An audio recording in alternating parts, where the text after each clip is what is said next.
set.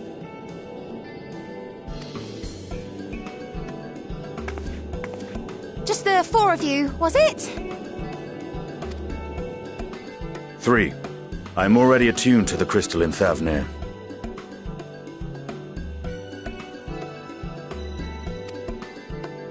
You are?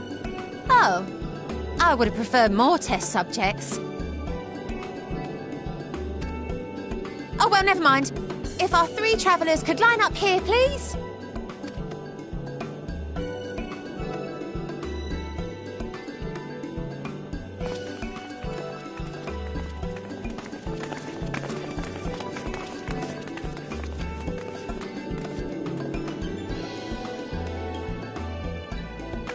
Yes, right there is fine.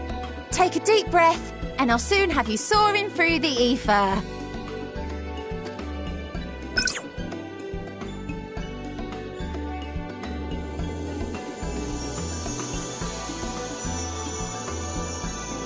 Oh, and one last thing. You might experience a teensy-weensy touch of violent ethereal sickness. Good luck! What?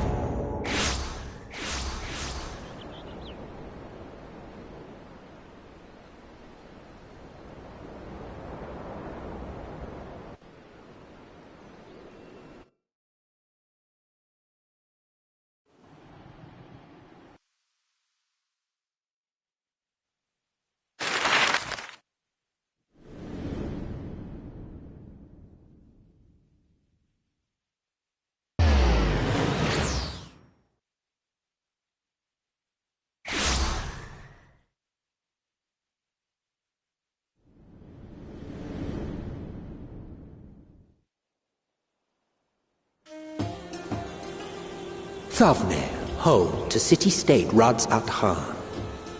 Rising from the southeast waters of the Bounty, this Isle of Plenty served as the battleground for a conflict between 2 peoples. Their cultures bled into one another until a unique amalgamation was distilled from the chaos, in a process not unlike their precious alchemy. Once solidified as a single nation, an adamant stance of neutrality would hold invaders at bay. For a time.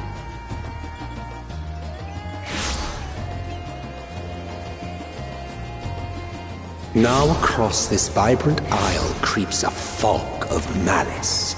What choice do you have?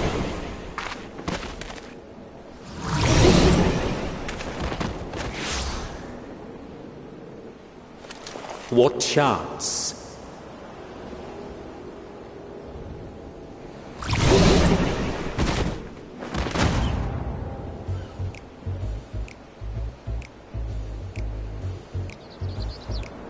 Against such an insidious foe.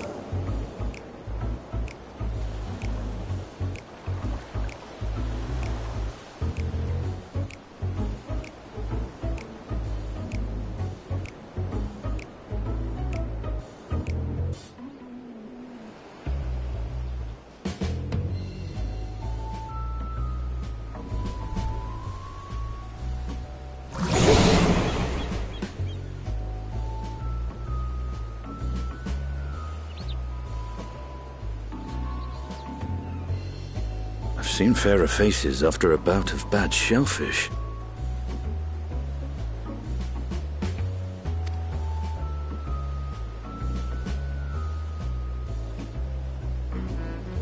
Let me bring you something to drink.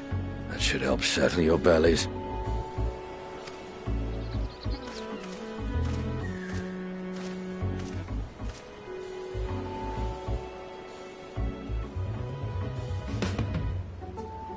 There was a note with Kryle's instructions.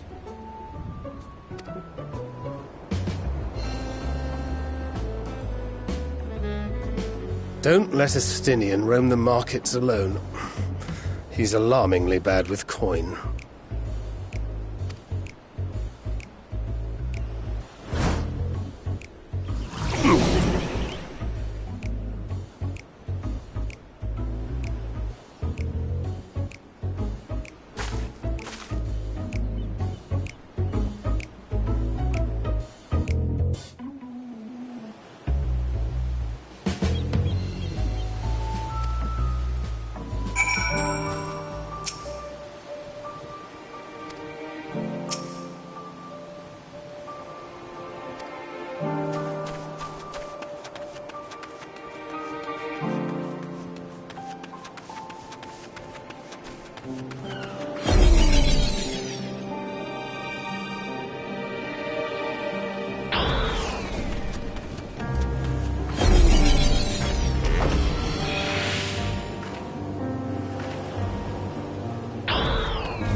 What happened here?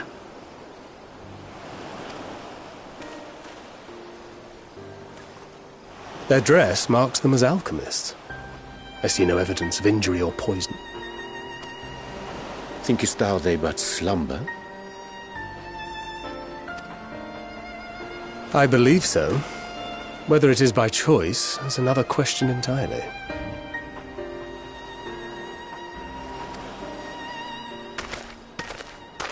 Oh, we have guests.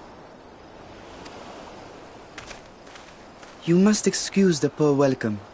Long days and longer nights have taken their toll, as you can see.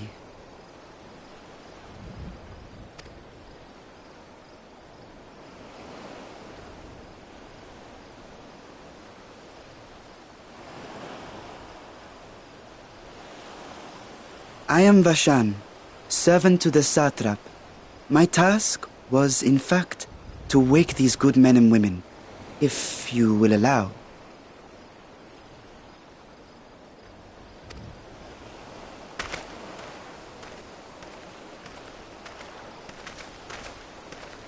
People of the great work, I come bearing new scales. Scales? We have new scales?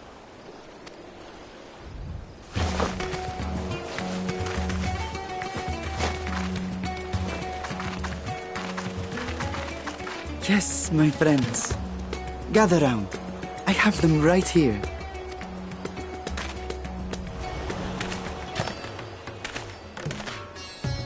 Oh, happy day. Now I can continue my experiment. Many thanks. One for me. Those are dragon scales. Yes, such materials are vital to their most pressing research.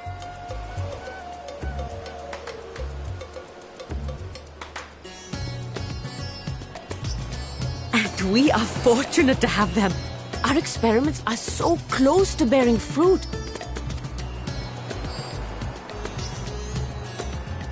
Soon we will have a talisman capable of nullifying the etheric emissions from that accursed tower.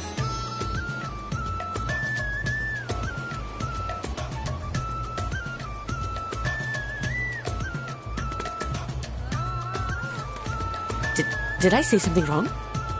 Are you not here with Varshan? Wait, who are you people?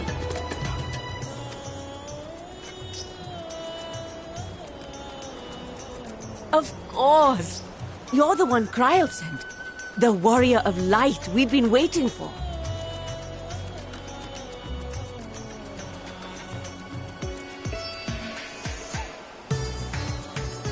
Oh, this is a day of celebration. Praise be to Cinderova! The winds have shifted. I feel it. The end to our toil is near. I feel it too. My head hasn't been this clear in days.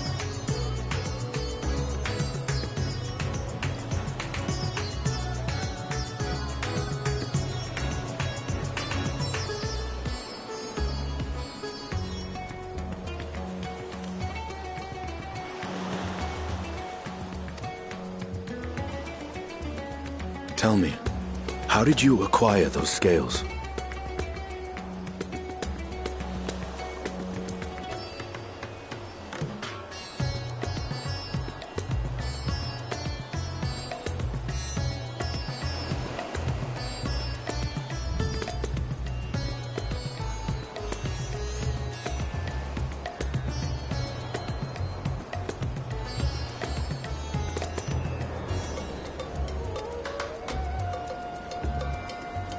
Curious that it concerns you so. But worry not. They were freely given by the dragon with whom our satrap has forged a lawful pact.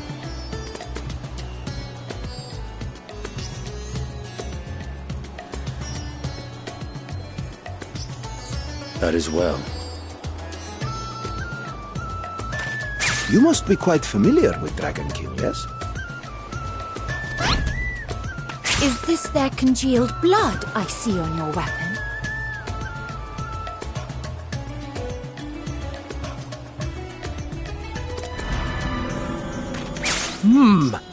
Speaking of dragon blood, you yourself have been infused with it, have you not?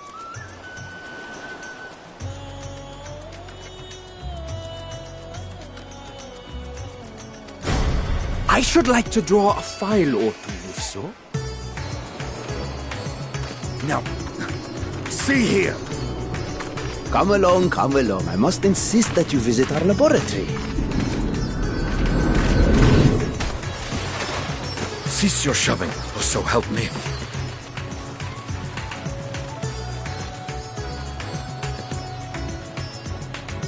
Oh dear, your poor companion. What with the new scales and your timely arrival, my colleagues are a little giddy with excitement. No harm will come to him, I promise.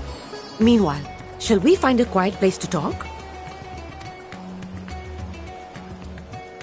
As you may have guessed, I am Nidana, the alchemist who sent the request to your Mistress Kryl. We have workshops across the nation collaborating on this research project. But it is here, at the Great Work, where I collate our results.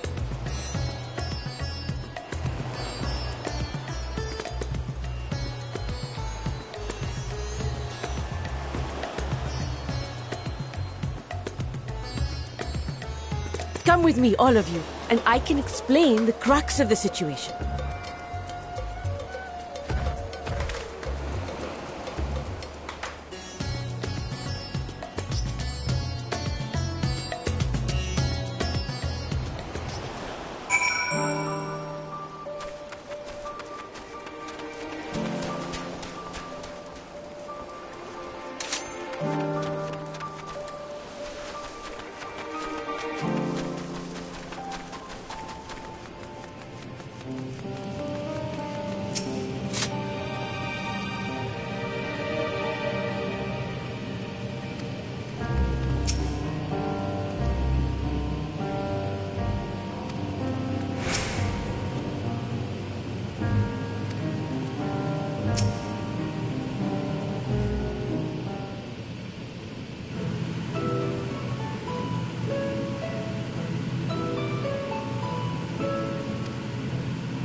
Yes, that would be Radz at Han. Hardly anyone has been allowed in or out since our troubles with the tower began.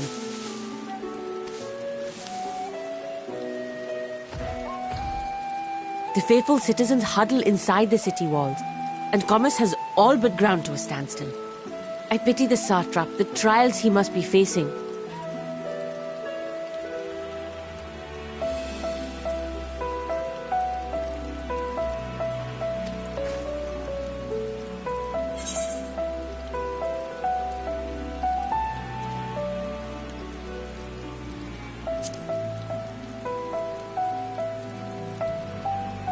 Well, he is the most important person in Radz at Han. Long ago, this island was home to two tribes of Matanga, the Gajasura and the Arkasodra.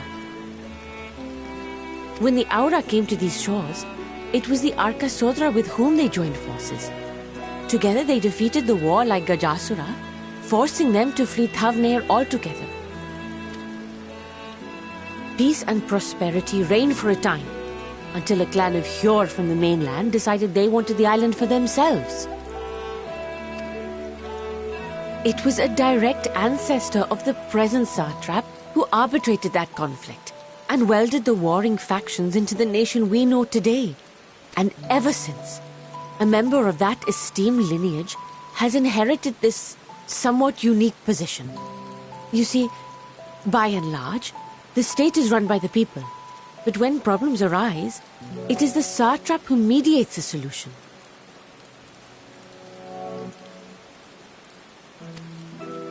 The stability provided by the satrap is what has allowed Radz at Han to thrive all these years. And it was the satrap himself who entrusted us with this duty. We will not fail him, nor our countrymen.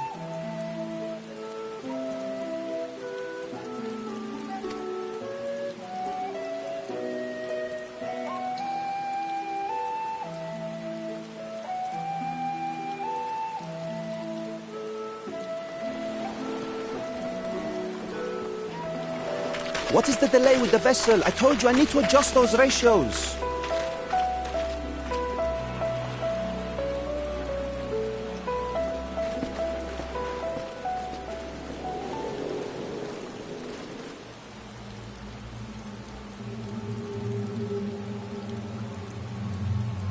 I come all this way to admire one of my splendid towers, and what do I find? Fools attempting to ward off its tempering influence with magic trinkets. I seem to recall a similar experiment in ages past. What was that man's name? Oh, something. Owen?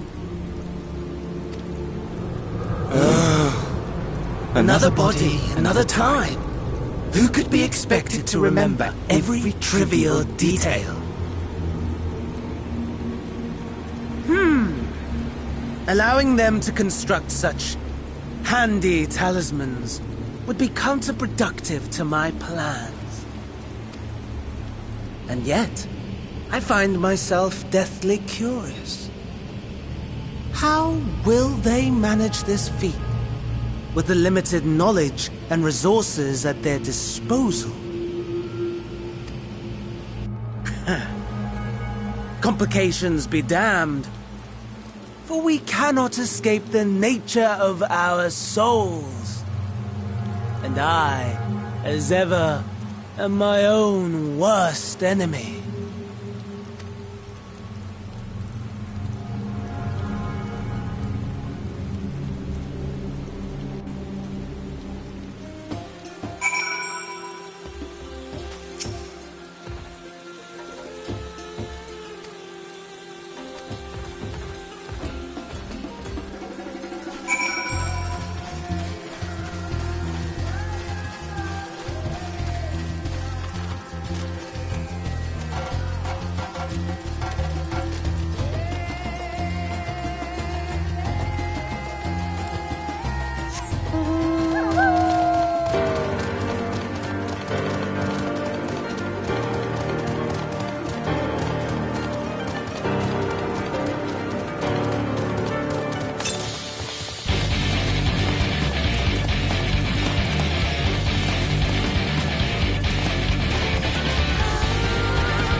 I see our taskmasters have allowed you a moment's respite as well.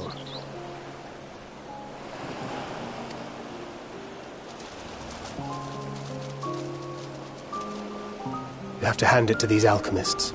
They are determined to see this endeavor of theirs succeed. I've never been one for blind optimism, but I sincerely get the sense they're close to a breakthrough. They had better be, or all this effort was for naught. The peoples of Eorzea, of the Far East, of Thavnair, children of this star united in common cause against a dire threat. Yet ere they succumbed to suicidal madness, were not the Telophoroi born of her body as were we? They who cling to life and the promise of the morrow's dawn, against they who desire death and an ending of their own orchestration. The victors of this war alone will hold the right to answer the question of existence, of its meaning, and its worth. Poetic and ominous to a fault. That said, if it's an existential debate in nature, then our arguments might not be as persuasive as you'd think. Fandaniel wants to die and take everyone with him in an orgy of pain and suffering. An utterly vile and unforgivable idea.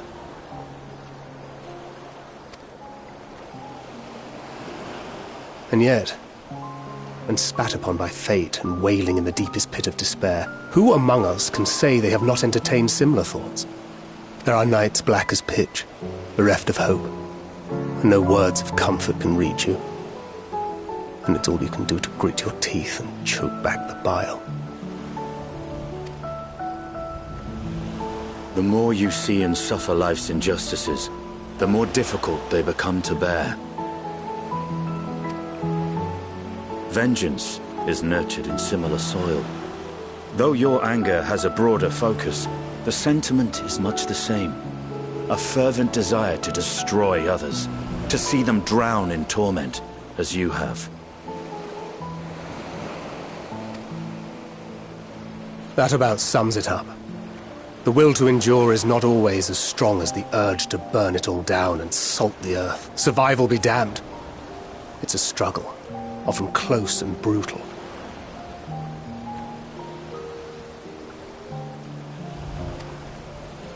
Indeed. Well, I, for one, shall pray survival proveth more appealing in the end. As will I. Besides, our chances are much improved when we've the company of others committed to the cause of life. Our vengeful dragoon here is proof of that.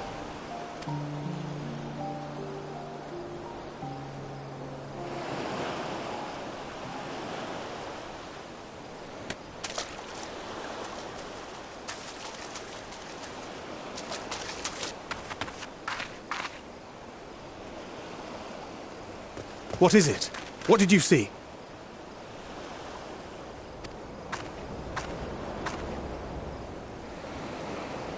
Fandaniel, are you sure?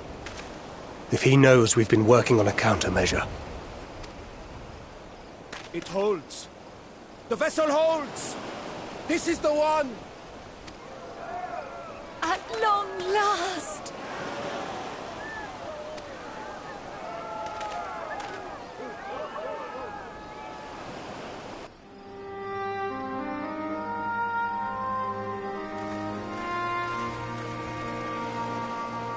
Look! We have finally created a talisman strong enough to withstand our experiments!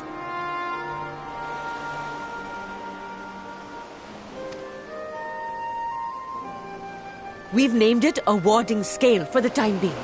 With this in your possession, your soul should be completely shielded from corruptive ether. Afforded such protection, any one of us may approach the towers without fear. Thou hast mine admiration. 'Tis an invention of historical significance. I thank you for your kind words. But I would prefer you keep them unsaid until we test the talisman's efficacy in the field. It is for the next stage of our plan that we summoned you in the first place, to accompany me to the Tower of Zot. Should the scale prove effective, as I very much hope it will, then you'll have little to do. But should the effect be weaker than anticipated, I must ask that you restrain me, or knock me senseless.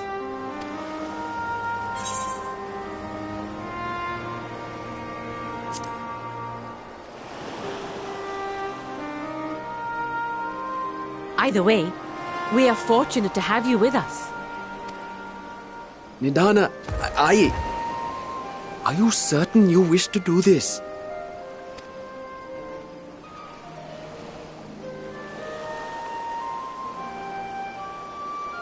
If others are to trust our creations, then we must have faith in them first. And as the senior researcher, it falls to me to lead by example. But should I fail to return, then learn what you can from this attempt and apply it to the next. Our work must continue. Is that clear?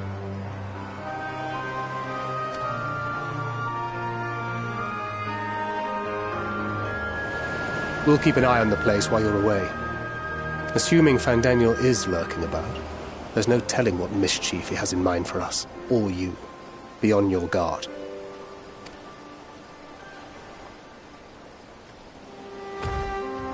Shall we be on our way? I'll have one of the soldiers at the hatchery prepare us a boat, and we can set out from the northern shore.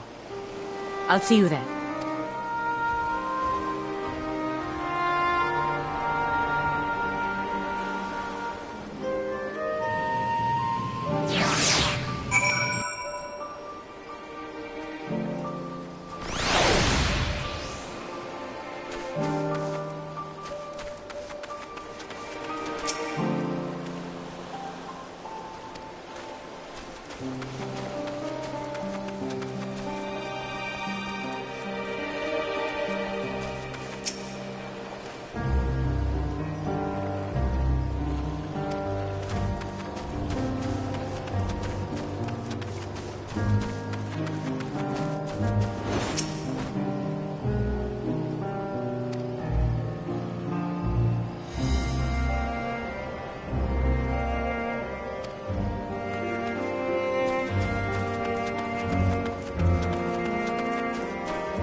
We should soon cross the threshold of the tower's influence.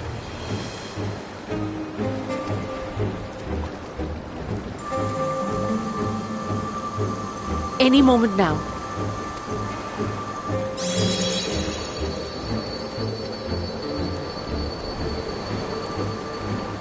It's working! And you are still yourself? Then I'd like to see how it fares closer to the tower if we could.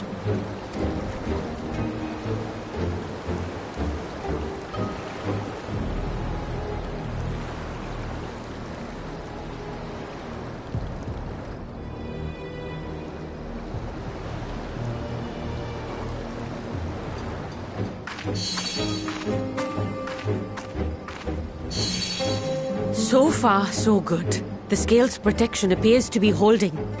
If we can just make it to the tower's entrance.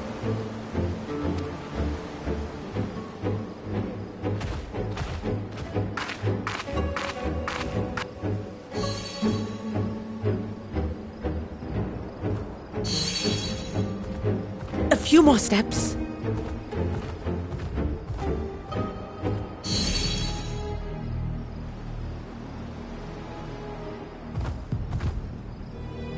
Praise be to the sisters, we made it! And the scale has proven itself to be everything we hoped it would be.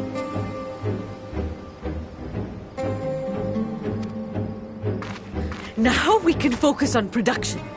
Once we've equipped and returned with an entire survey team, this menace will soon give up its secrets.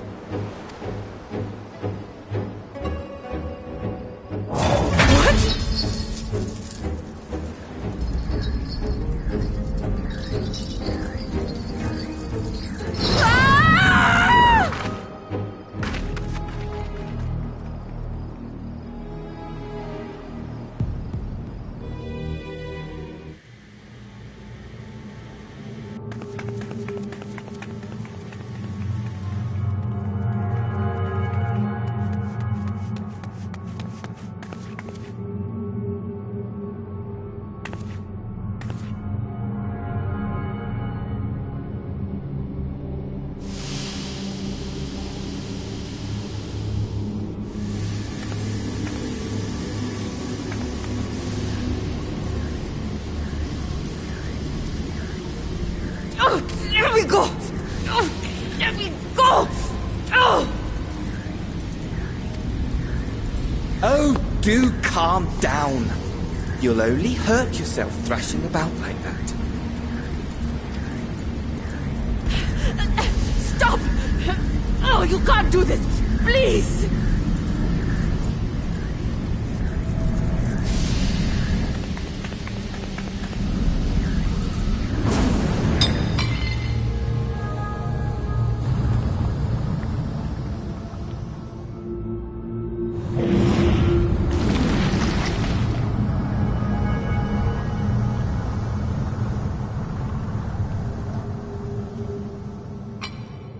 A little late for heroics, I'm afraid. The similarities are striking. My! Such hostility! Never before has my artistry so displeased. My patrons of old would have positively squealed in delight, though, between you and me, I find gushing praise exhausting.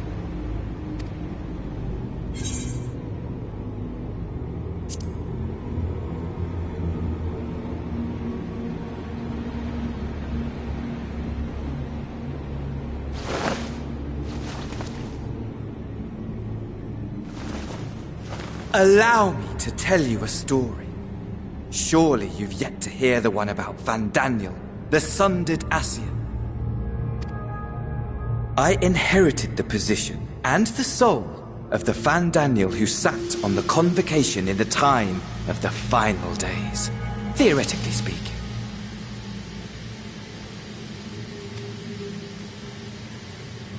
Practically speaking, that fact is of no consequence. I was born and lived as, well, me.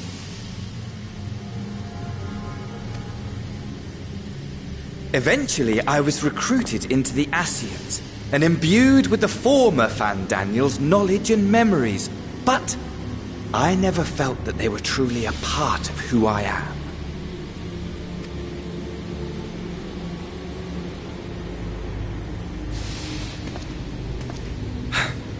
How to explain? Perhaps if I told you who I was before my Ascian embrace, although that chapter too is a past I've long since discarded. I have it on good authority you've poked your nose into an Allegan ruin or two. Yes?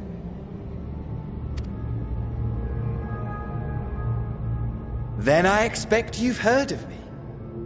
The old me.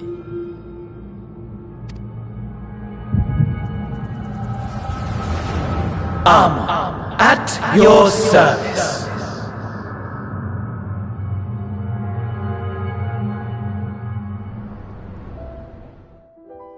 Imagine a nation of unbridled prosperity.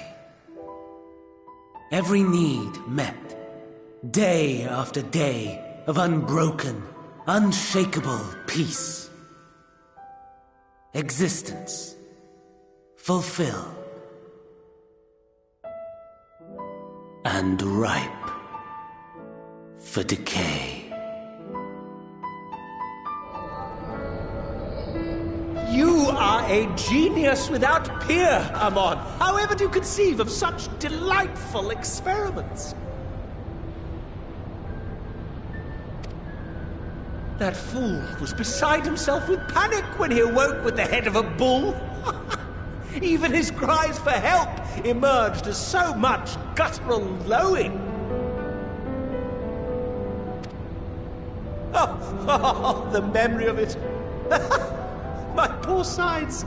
My friends and I were so consumed by laughter we struggled to breathe. No more than entertainment for bored wastrels ignorant of its worth. My all-consuming work. But it was not their only indulgence.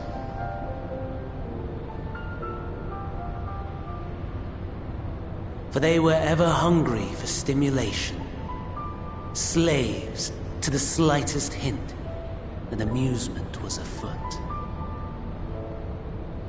Our nation was ailing, but I would see the poison purged. I resurrected a legend. Our first and greatest emperor.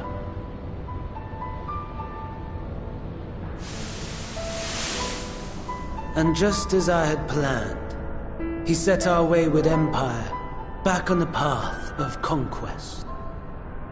An inexhaustible ambition carried us onwards, always onwards. Yet, he who delivered to us such glory was not to be satisfied. Heed me, Amon. No matter how vast one's empire, or full one's treasure vault, all is rendered meaningless by death.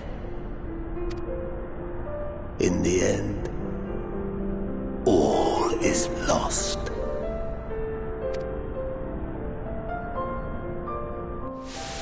You know as well as I that the Emperor stands to lose this war, and so I have come to claim you. For while your methods leave something to be desired, we cannot deny the results of your work. And as fortune would have it, the seat of Fandaniel, your rightful seat, lies vacant and waiting. Take your place amongst your peers, rather than die a pointless death amidst the ashes of your doomed nation.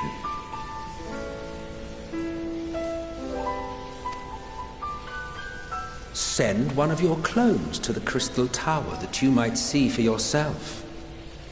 See what lies ahead.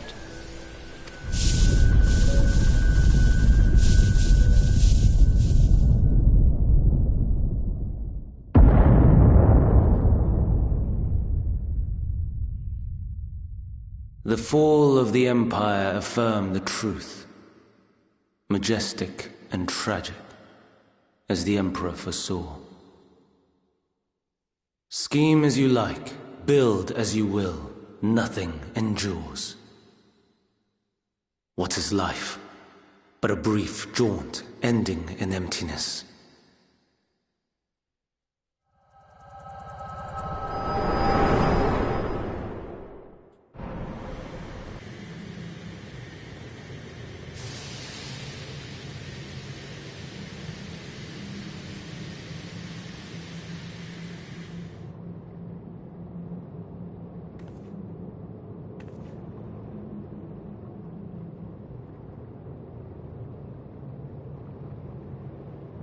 So easily distracted. Why, I almost left without saying farewell. As for your friend, you needn't worry. These pawns are far more useful to me alive as fuel for the primals. If you attempt to pull them free, they will die. So, enjoy tackling that conundrum with your comrades.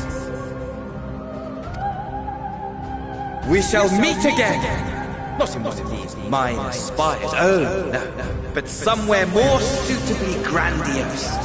Your favorite playmate is ever so eager to see.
A vast rock squats upon Thavnair, and to its stony surface clings the city of Radz at Han.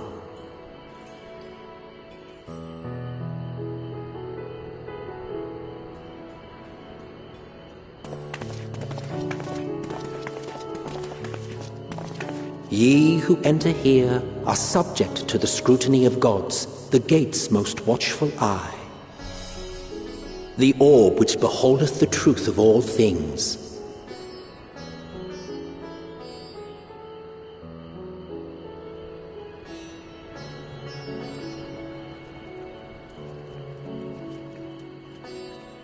Pass beneath its hot and piercing gaze, bearing down like a second midday sun.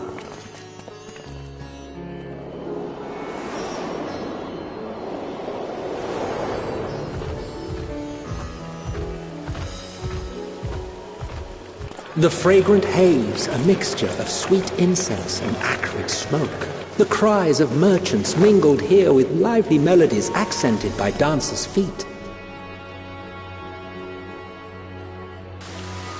Travelers seduced by vivid sound and colors were once swallowed up by patchwork streets.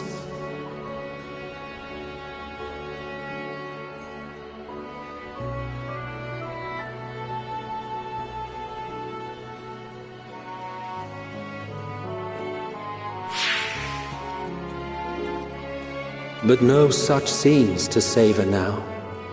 To what somber present does that divine eye bear witness?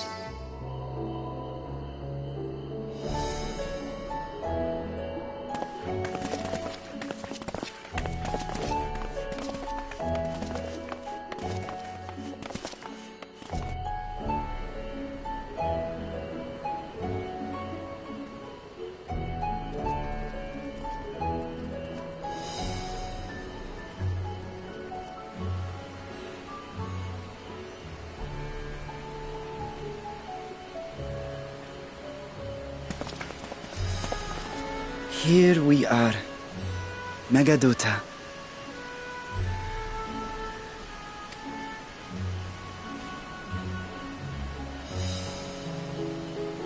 It seems a shame to bring you here directly. Under normal circumstances, it would have been my pleasure to show you the sights.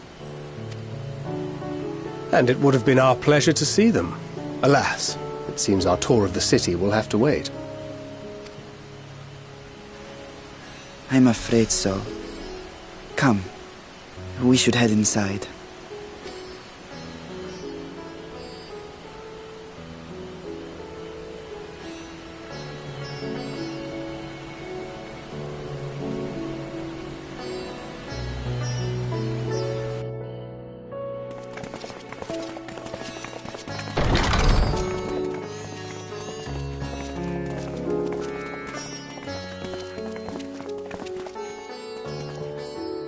Your Excellency, may I present our honored visitors? Ah, splendid. Most splendid. Allow me to introduce myself. I am Ahawan, Satrap of Radz at Han. Our alchemists tell me your assistance was invaluable in the creation of the warding scale. Such deeds ought to be recognized in person. Thus did I have young Varshan convey you here forthwith. On behalf of my people, may I express to you our sincere gratitude.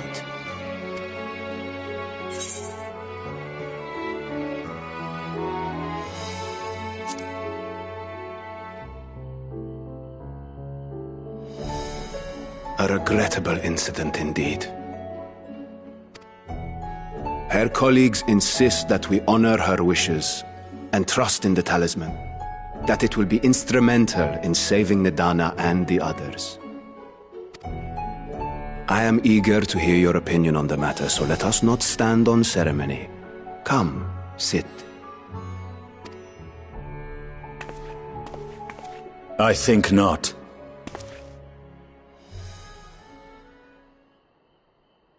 This charade has gone on long enough. Show yourself. Forgive me, but Were you expecting musicians, perhaps? There are no performers waiting in the wings at present, but arrangements could be made if you'd prefer. Nay, he hath the right of it. The time for artifice is past. Raise the curtain. As you wish.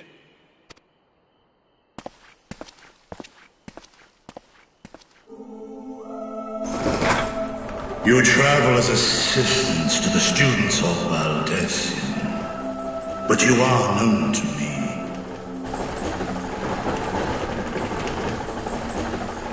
Even here have we heard of the scions of the Seventh Dawn.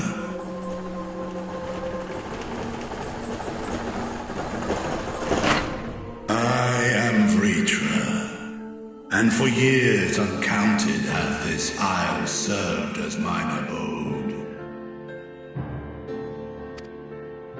Vritra, of the first brood, sibling to Hraesvelga and Nidhogg. Aye, mine elder brothers, of Midgard Sorma's spawn, I was last to hatch. Well, isn't this a surprise? We were told Rads at Han had an alliance with the dragon. Not that a great worm sat in the satrap's own hall. A necessary subterfuge, as the true tale of our nation history illustrates most effectively.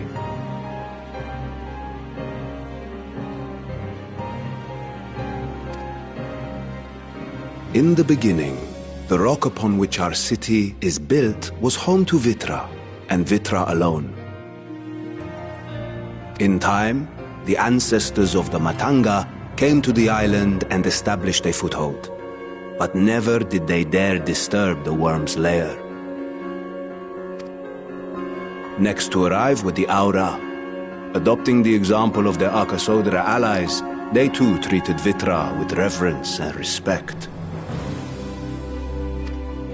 And for many years, an understanding between our forefathers and the Great Worm endured. Until marauding heroes from the mainland came, threatening to shatter our peace and tranquility. When it seemed all would be drowned in blood, Vitra himself came forth and quelled the rising conflict. A peaceful accord was reached, and oaths sworn in Vitra's name. Thus began the dragon's governance of the fledgling state, which was to grow into Rads at Han. But if Vritra is still here, then your position as satrap is just... a charade, yes. And one which my family has performed faithfully for generations. Many envy the Great Worms their power. Were it known that I ruled here, then the fires of war would burn without end.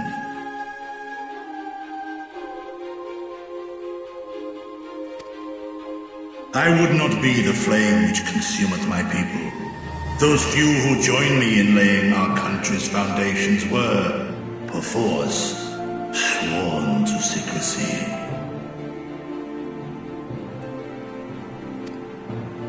Your eye. It was taken.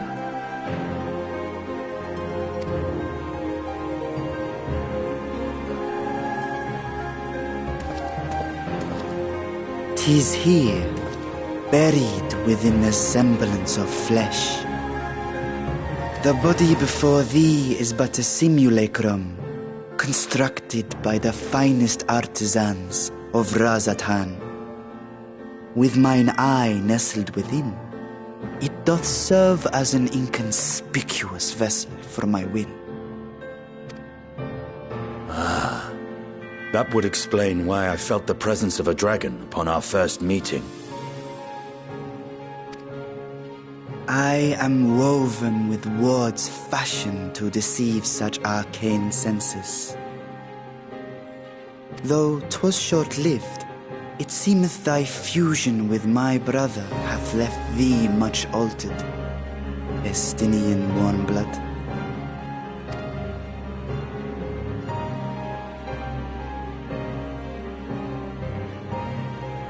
From the very first, we sensed the nature of one another, yet did neither one of us bare his fangs. That is all I need know of thee for now.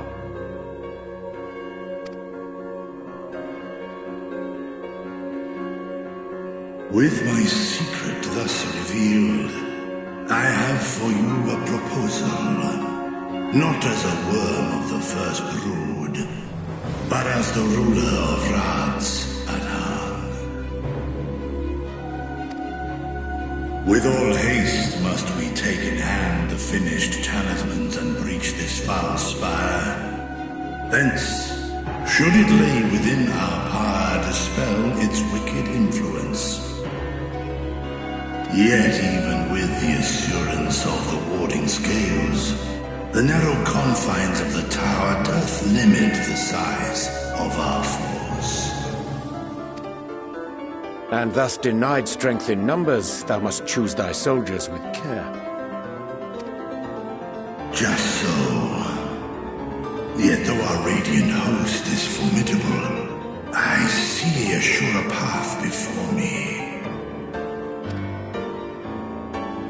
Thou and thy comrades have contended with a multitude of primal beings. Most recently, thou didst cast down false gods in Pagalthan and Cartanau, I am told. 'Tis upon that strength I would call. The Scions have proven themselves the most capable, and I ask that you serve as the tip of our spear. Talismans would, of course, be provided for each of thy companions. And should you agree to this undertaking, more will be provided to make use of as you see fit. There's no denying it's a dangerous proposition, but the rewards may far outweigh the risk. Just think of what we might accomplish if we could equip all our allies with warding scales. I worry, however, that even the four of us may be too few for what you have in mind. Might we regroup with our friends first to discuss the matter? 'Tis no trifling task that I have laid before you. Go, steel your hearts and hone your plans. Such time as you require shall be spent in crafting your protective charms. It seems a quick trip back to Sharlayan is in order.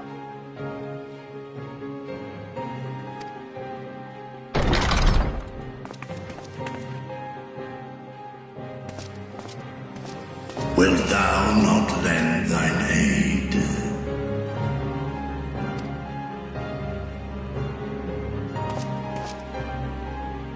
Whether your request be made as a great worm or the ruler of Radz at Harn, I see no reason to refuse, nor will I.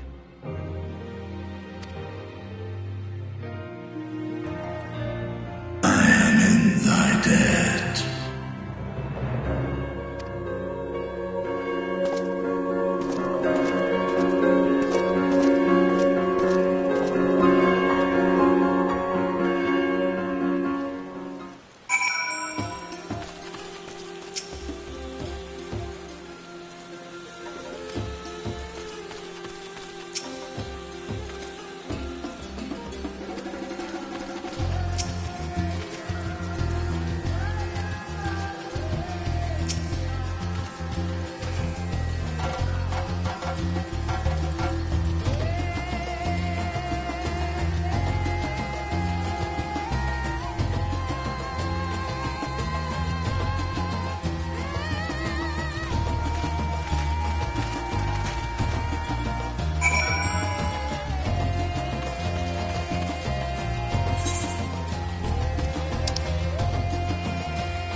Your time in Thavnair has certainly been eventful.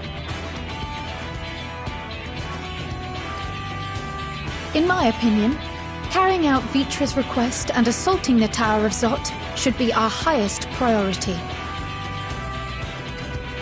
I agree. While I still have questions concerning the Forum and their grand undertaking, we have all but exhausted our avenues of investigation. Simply pressing them any harder on the subject will almost certainly result in our expulsion.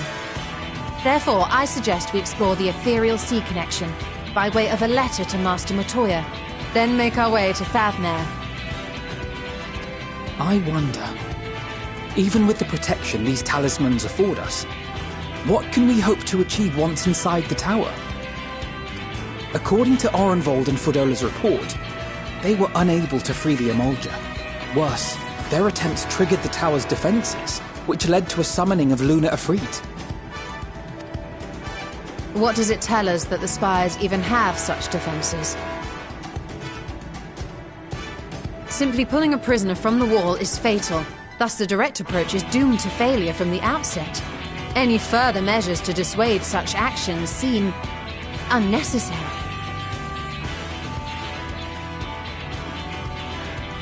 Unless, of course, there is a way to free the prisoners without killing them. Then it stands to reason that any intruders will be met with overwhelming force. The towers appeared throughout the world in but the twinkling of an eye. 'Twas by magical means these structures were raised, I surmise. A spire thus conjured must needs be maintained, and I suspect an arcane catalyst, some manner of core, doth lie hidden within. Destroy the core, and the tower ceaseth to be, thus liberating the captives without harm. So we can hope, and I would prefer to enter the tower with a working theory than with no plan at all. Assuming Ishtola's reasoning is correct, the chances of the defenses remaining dormant are small to none. Any primals will have to be dealt with, and defeating one will likely only lead to the summoning of another. Our every victory will only compound the prisoner's suffering. May we not then divide our forces? Those proficient in healing will focus on sustaining the captives. That duty can be covered by Urianger, Kryl, Jostola, and myself. The remaining scions will proceed with the search for the core. Admittedly, this strategy puts both parties at greater risk, but it should bolster our chances of saving the Arcosodra by a considerable margin.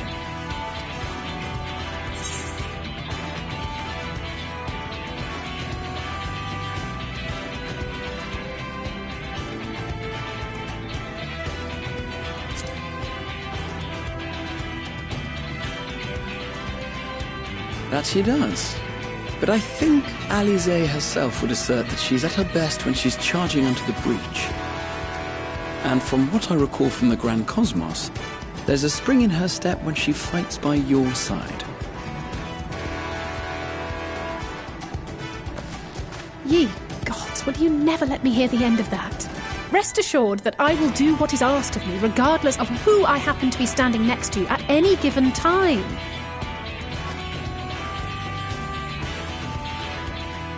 It seems we have a plan. All that remains is to carry it out. I will inform Radzat of our movements, so let us make our preparations and regroup near the tower. The military post in what's left of the Hamsa hatchery should serve as a convenient staging point. That sounds perfect. And remember, the experimental aetherite at the confluence is there for those who need it, so there's no excuse for being late.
direction of me!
You underestimate me!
Is everyone all right?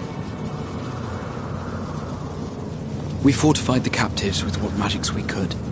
Have the defenses been disabled? All appears quiet for the moment.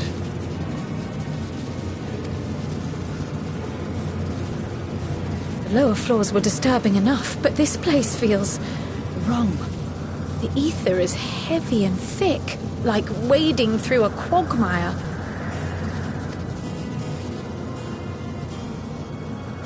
I believe we stand in the tower's beating heart.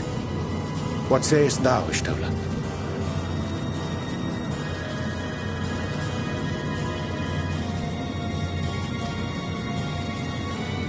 I see it. Ether siphoned from the land runs up through the spire, flowing to a single point. This is the core we seek. Yet something is off. As large as this structure is, it siphons far more ether than is required to sustain it. 'Tis as if the core is feeding on the energy, consuming it. I need to take a closer look.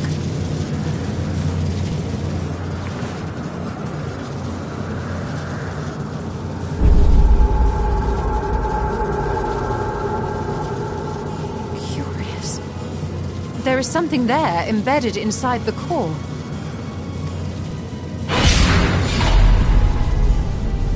A man's limb.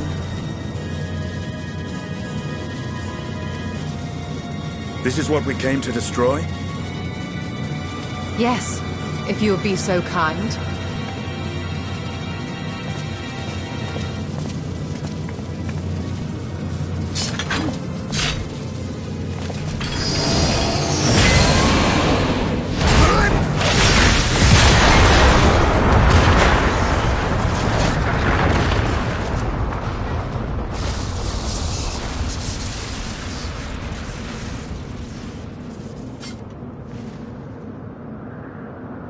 And that should be the end of it.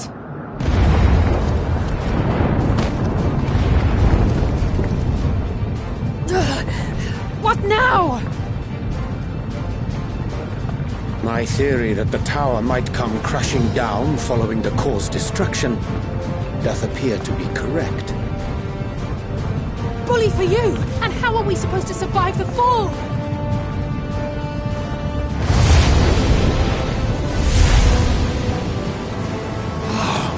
What of the prisoners below? The floor beneath our very feet dissolves. Brace yourselves! I pray I'm not too late.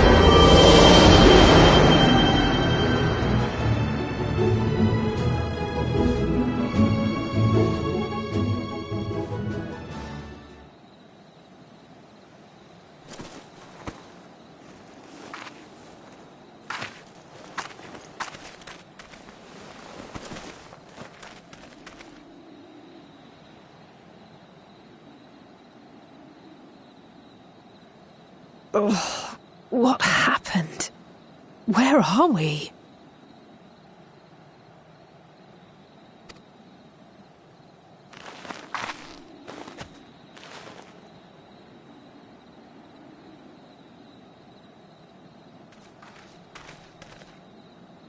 By my reckoning, we're still on the island where the tower stood.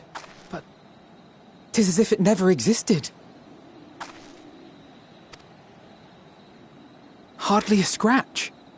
But how?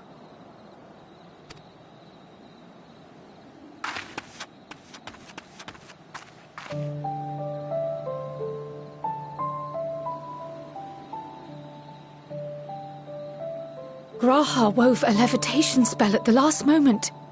Large enough to catch everyone, it would seem.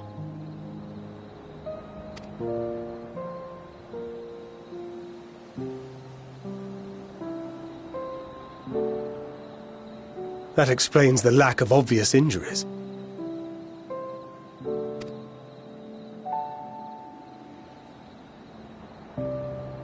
The expenditure of so much ether has taken its toll. He will need plenty of rest, but should otherwise be none the worse for wear.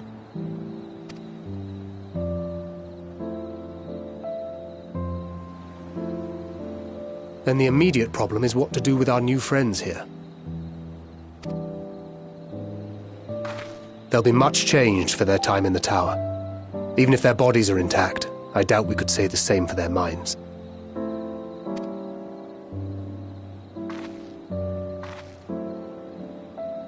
Angelo and I will take care of that.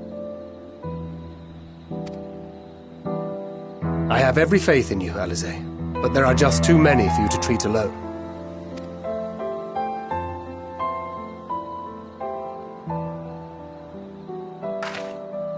We'll send at once to Eorzea for more Porksies, and call on the local mages to lend a hand. Hail, Scions!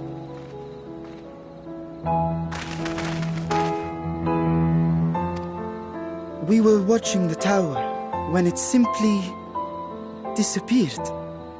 What happened here? The threat is banished, and thy people delivered. They are, however, in need of treatment, and we of a secure locale and helping hands to assist us in its provision.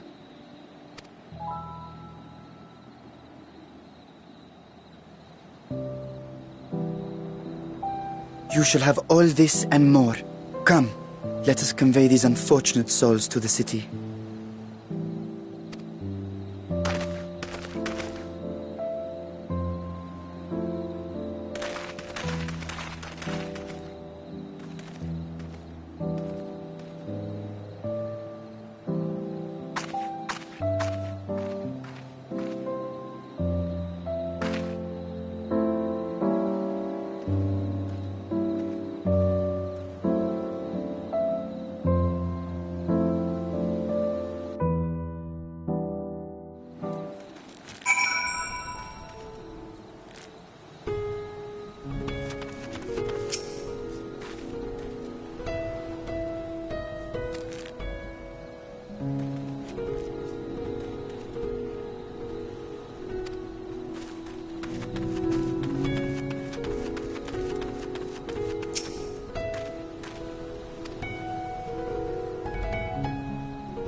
Are we the last to arrive? I hope we've not kept you waiting. Not at all. Your comrade is feeling better, I trust. Much better, thank you. Harness remedies are certainly potent, in more ways than one. One becomes accustomed to the taste, although I hope you never have cause to do so. Pray, take your ease.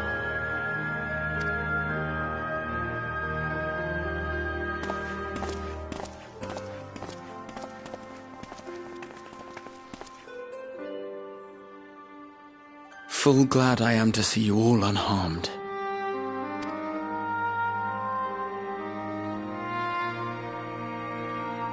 Valiant scions, for your heroism, you have my boundless gratitude. You cast down that dire tower and set free its hapless captives. You cleanse their souls of its corrupting influence. No words of thanks will suffice. In place of platitudes, I offer a bounty of warding scales. Pray accept your due reward, along with the goodwill of Radzathan. Alchemists throughout the land were put to work in the forging of your talismans. The finished ones have been collected, and now await you at the High Crucible of Alchemia. Present this letter when you are ready to take them into your possession.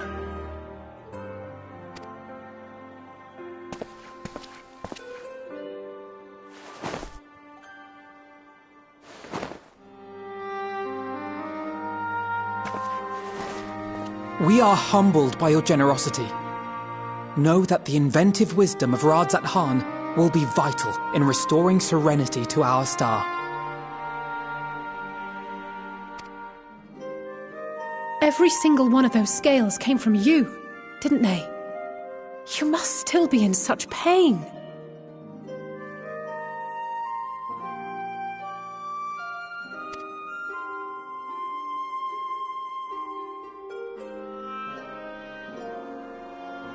"'Tis of no moment, a mere annoyance compared to the dreadful suffering inflicted upon this land and its people.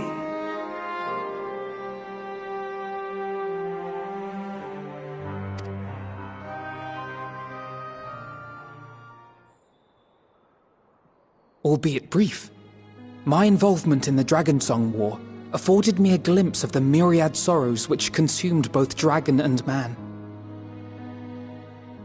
Though you were half a world away, such tragedies as befell your kin must have affected you deeply.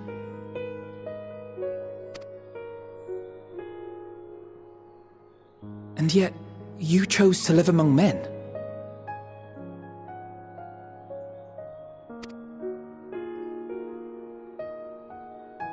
In the age when that conflict first bloomed, my choice had already been made. In some distant place, man slew dragon, and dragon slaughtered man. Yet no hate could I muster for those smiling faces which did look to me for guidance. Not even my brother's righteous rage could rally me to his cause. I huddled here, secret and still, hoping against hope that which I had built would remain untouched by the chaos and carnage.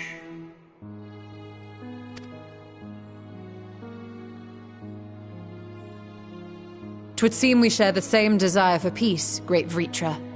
To that end, I wonder if we might trouble you with another question. The Telophoroi are intent on recreating the final days, an apocalyptic event which we know to predate the sundering of the star. As the longest lived among us, know you aught of this terrible cataclysm?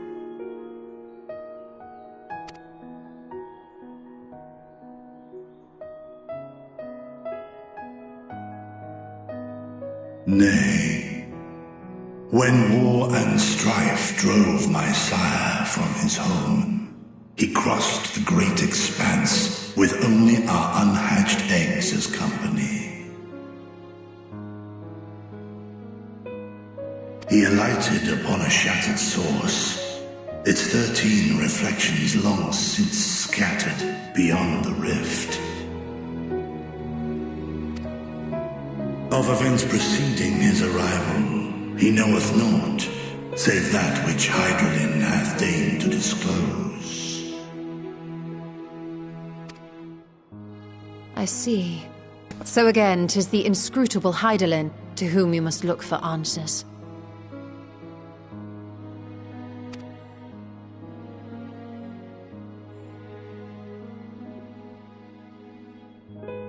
Seek you to divine the will of this star? If so, I have a tale which may afford you some small comfort.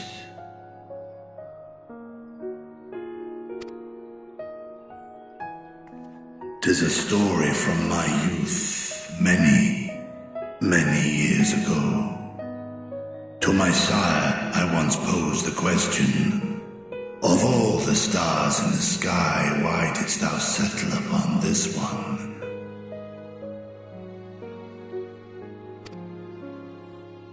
To which Midgardsummer did reply, 'twas the last bastion of hope.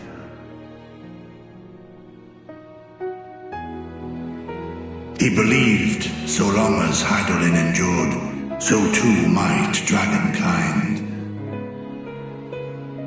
Solemn and portentous were his words. What deeper meaning they held, I could not, dared not pursue. 'Tis a stone I've left unturned ever since. Yet take you solace in the knowledge that whatsoever Hydaelyn does strive towards, 'tis an ideal which hath earned my sire's conviction.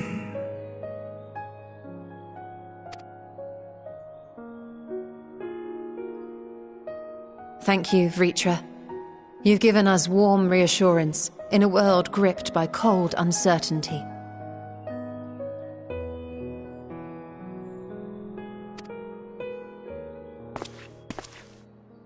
While I'm sure we all have a great many questions, I think it's time we collect the talismans and be on our way. Our fight against the Talophoroi is far from finished.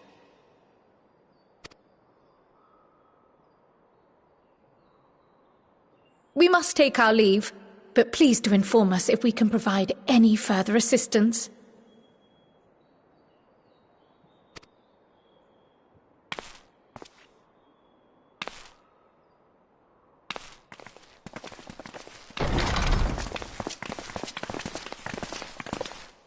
Prithee, a moment.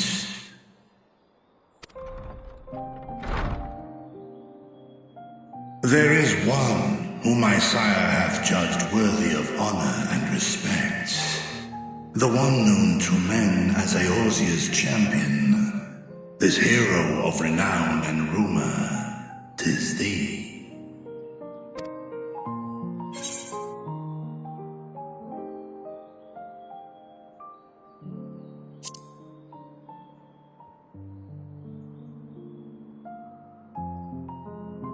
I knew it to be so. From man and dragon alike have I learned of thine exploits.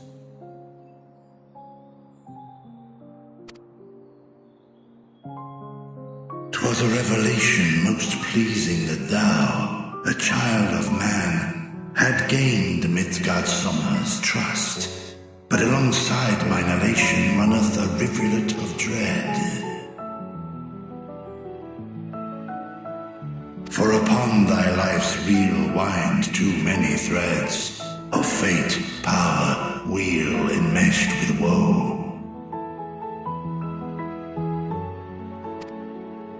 Amidst this tangled knot thou shalt know no rest. 'Tis an endless confluence of forces, a struggle without surcease.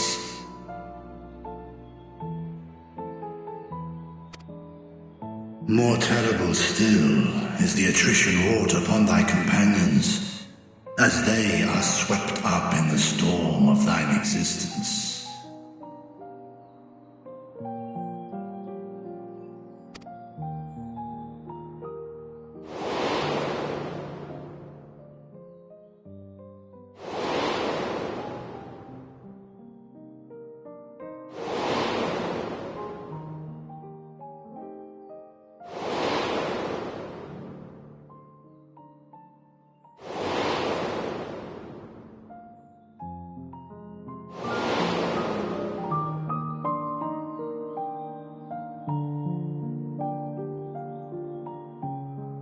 Take heart and protect them well. They will be your strength and your salvation.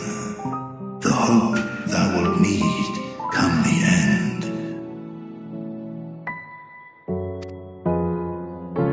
Even cowering behind my curtain, I know the suffering of the powerful. I have watched my siblings driven mad by loss.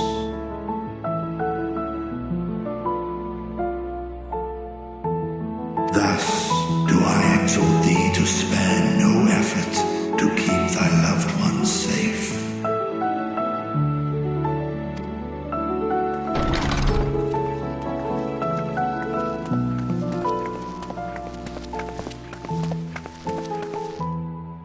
Apologies. We hadn't meant to interrupt. It's just that we do have a history of suddenly collapsing, and when you didn't follow us out...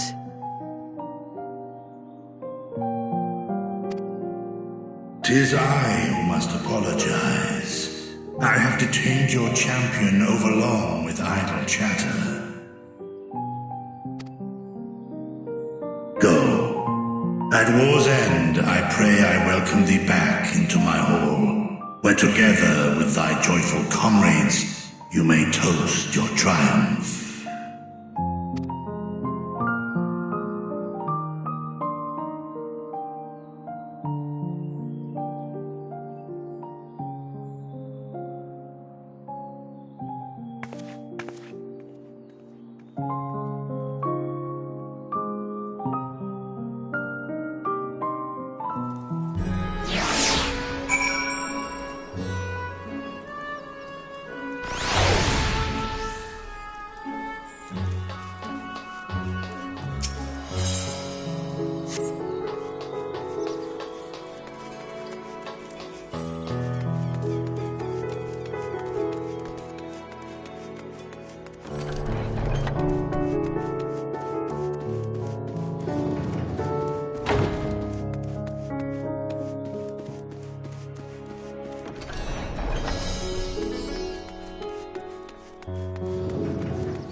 these are the talismans we were promised. Yes, and I made a quick count. There are far more than we could have hoped for. Enough to outfit an entire company of soldiers, in fact. Considering the involved process, that they were able to manufacture so many in such a short span of time is nothing short of a miracle. Once we have distributed them to our allies in Eorzea and the Far East, we'll have a fighting chance to bring down the other spires, just as we did with the Tower of Zot.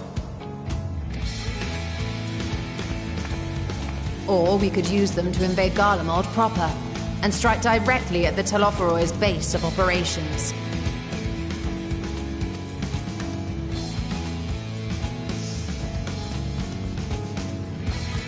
Of course, we would need to consult with various Alliance leaders before such a drastic measure could even be contemplated. To which end, I could set out forthwith and present the idea to each of our allies in person.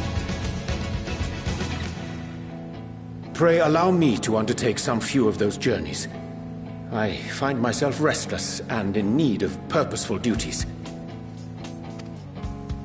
I can head eastward. Bosnia and Dalmasca are just a short hop from here. And Doma's shinobi network should come in handy for passing on the word. We shall share the burden then. Meanwhile, I think it best that you and the others take the talismans back to the Baldessian Annex. We must keep them safe and secure until we've decided upon a course of action.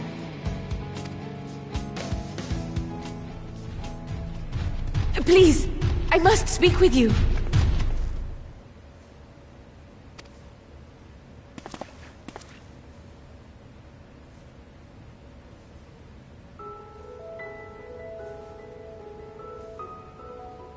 Nidana, you're awake. Yes.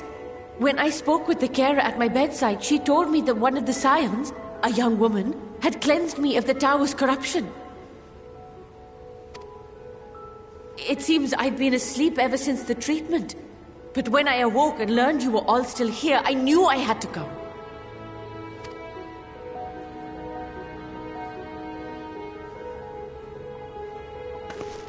As you said, Nidana was captured only recently.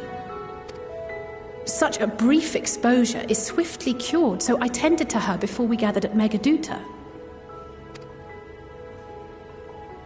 And I am truly grateful that you did. I cannot thank you enough. All of you, for everything you've done. Destroying the tower, rescuing our people. You've saved Thavnair from an awful fate.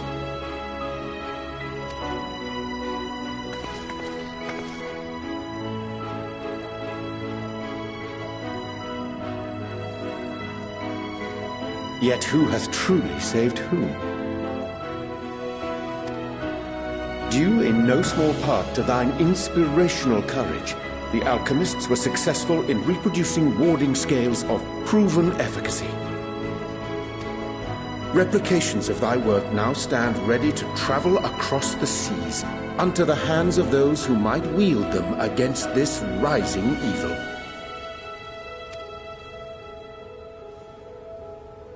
The talisman? Is this true?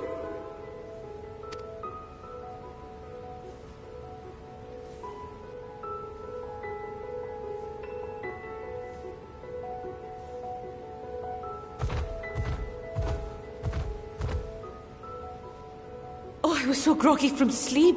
I didn't even think to ask.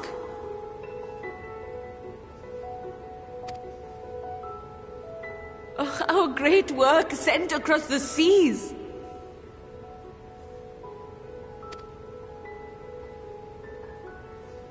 It was worth it. Oh, it was all worth it.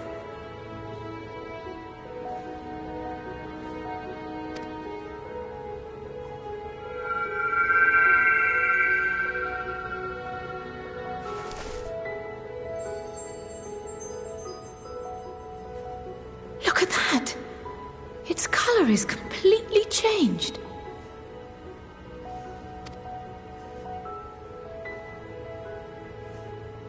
What do you have there?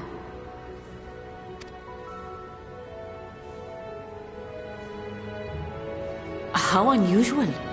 I wonder if the effect is a reaction to Akasha. I'm afraid I'm not familiar with that term. Akasha? It is one of the unseen energies defined by Harnish alchemical theory. Though a gross oversimplification, some describe it as an essence influenced by feelings. You imply that it is distinct from ether?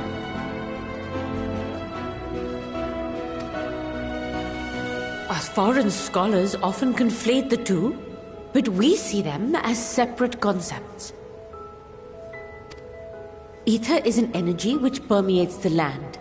It exists within animals, objects, even the air we breathe, affecting all through which it flows.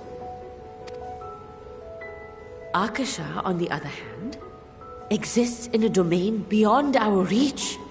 A gift bestowed from on high, or torn from the heavens in some traditions. Akasha can neither be created nor destroyed. It is beyond our power to purposefully alter or manipulate. The only thing observed to influence it is an abundance of, I want to say, spiritual emotion. As a veteran of the battlefield, surely you've experienced moments of desperation or exaltation when you've transcended the usual limits of your capabilities. That is a manifestation of Akasha, the invisible essence harnessed by heart, mind, and unyielding spirit. I really must hear more about this theory. Our disciplines are based entirely upon the idea that ether is the fundamental form of all energy. I'm glad my haphazard explanation has piqued your interest. But even for us, Akasha is a somewhat abstract field of study. A lack of practical application lends itself poorly to formalized research.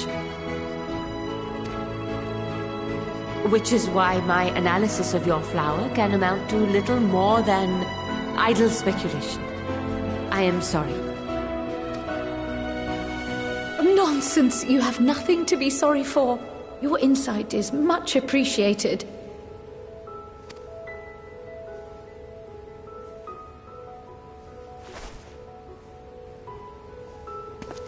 Shall we depart for Sharlayan, then? I will see to it that the talismans arrive at the Annex. And we will be in touch once our talks are concluded. I suggest you rest while you can. From here onward, sleep is bound to be in short supply.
Take heart and protect them well.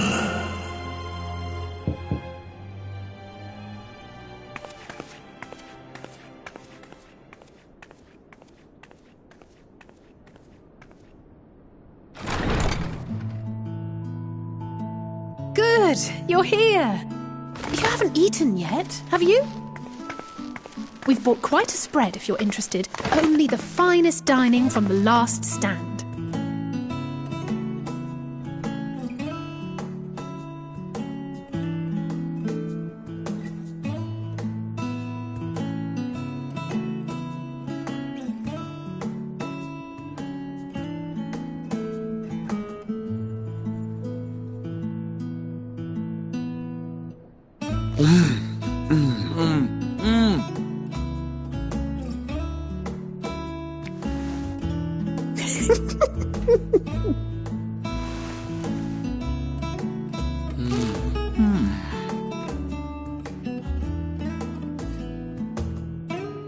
Lest you wonder, we invited Estinian as well.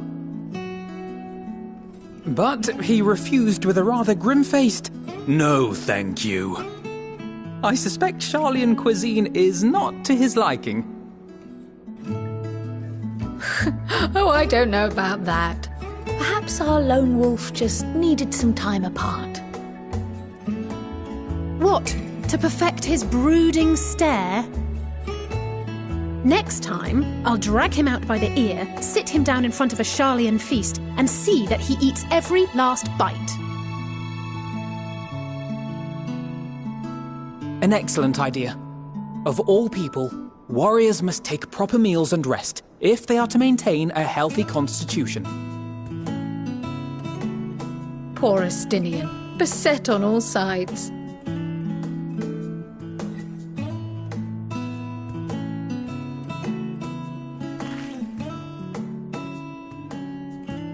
Speaking of one's physical condition, Mistress Kryl, I hear you recently played literal host to Heidelin herself.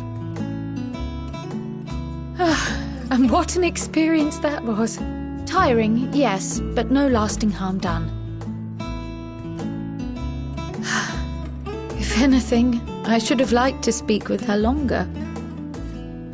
I've not felt a hint of her presence since. Heidelin instructed you to carry that flower, yes?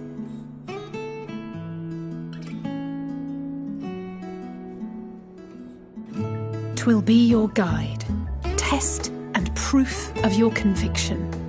And then something about seeking joy in darkness, was it?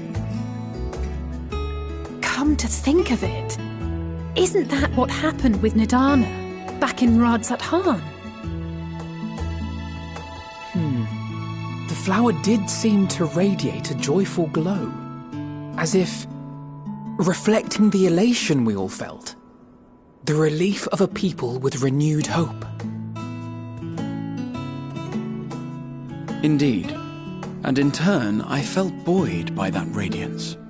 'Twas akin to spotting a beacon and knowing we were on the right path. I know we've not yet triumphed over the Tloforoi, or learned the full breadth of the Forum's plans. But even within the midst of our struggles, we find small moments of joy to sustain us. Rare and hard-won perhaps, but it is this pursuit of happiness that gives us the strength to carry on day after day.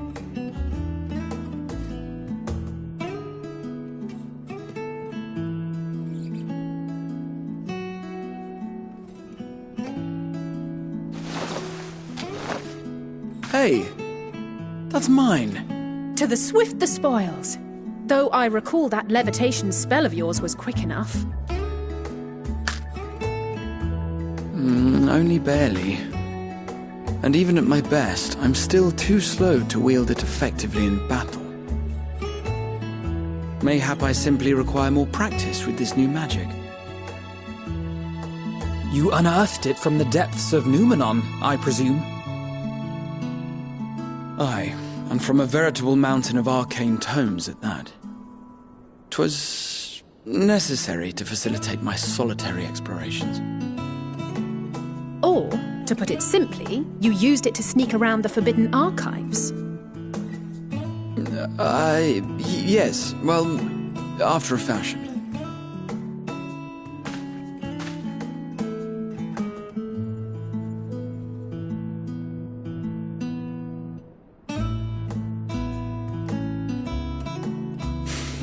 They're tall, you see. The shelves, they're too tall for me. And I could hardly move the library's platforms without attracting attention now, could I? Oh!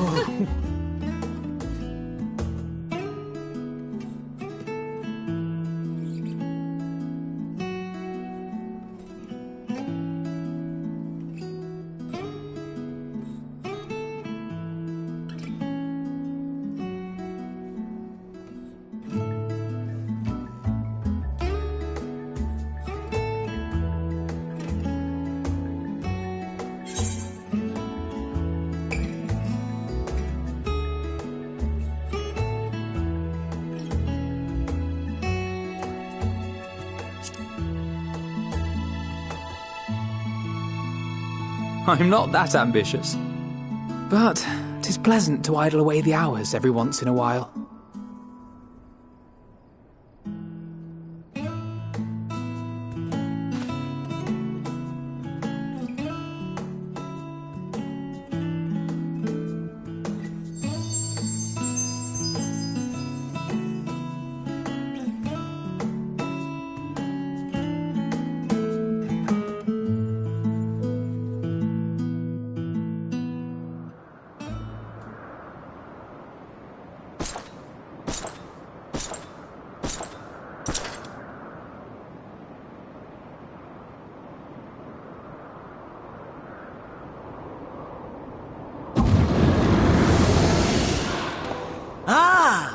Enjoying the bracing cold, I see.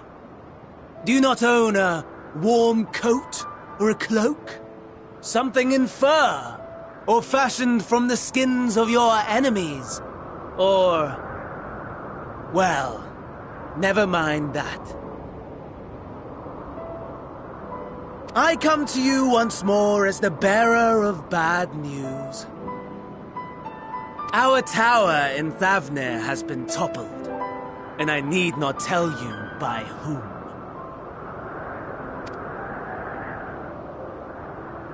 Given how many we have at our disposal, the loss of a single spire is hardly fatal to our plans.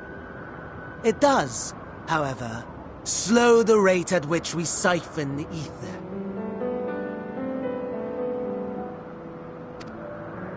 If they continue to preoccupy themselves with the towers, then all will be well. But should our foe prove bold enough to strike at us here, then the timing becomes questionable.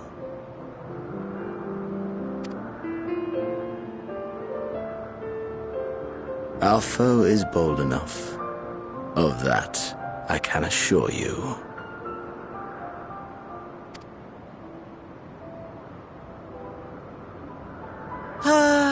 Yes, very well then. I suppose I must prepare a proper welcome. Honestly, talk of your nemesis is the only thing you seem to enjoy. Does nothing else spark your interest?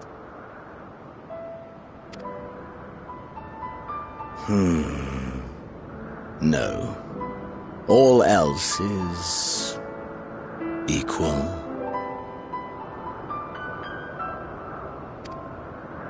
Equally tedious, equally disappointing. The world is a tepid bog into which we sink, too weak to thrash as the mud clings to our eyes and fills our throats till we blissfully choke.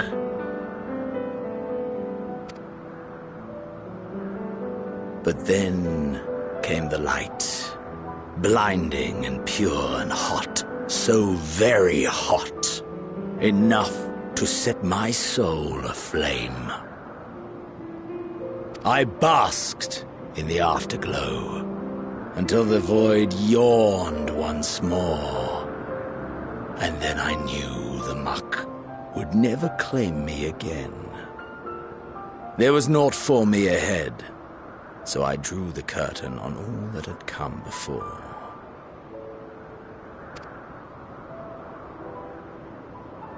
Burn. Burn. Let the whole star burn. I will have my contest. I will reclaim my moment.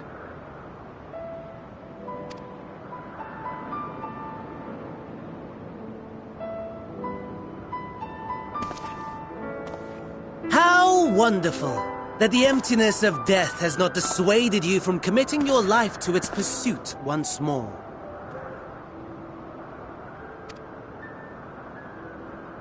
I don't know whether to envy you or pity you.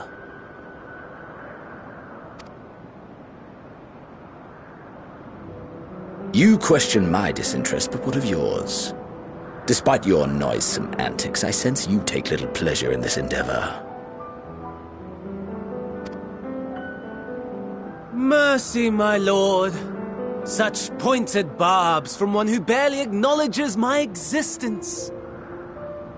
Nevertheless, you are mistaken. For I do find this part somewhat enjoyable. You see, when I was mortal, I would always have the same dream. It was a fragmented thing, disjointed, all the faces incomplete.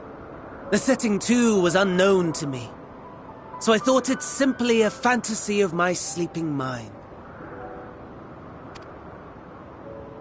Until one day, I realized it was showing me the truth. Much as your dream of the final days enlightened you.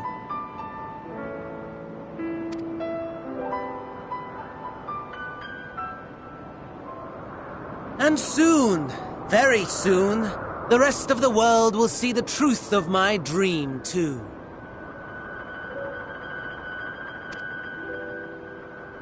Yes, I think that is something we can both enjoy.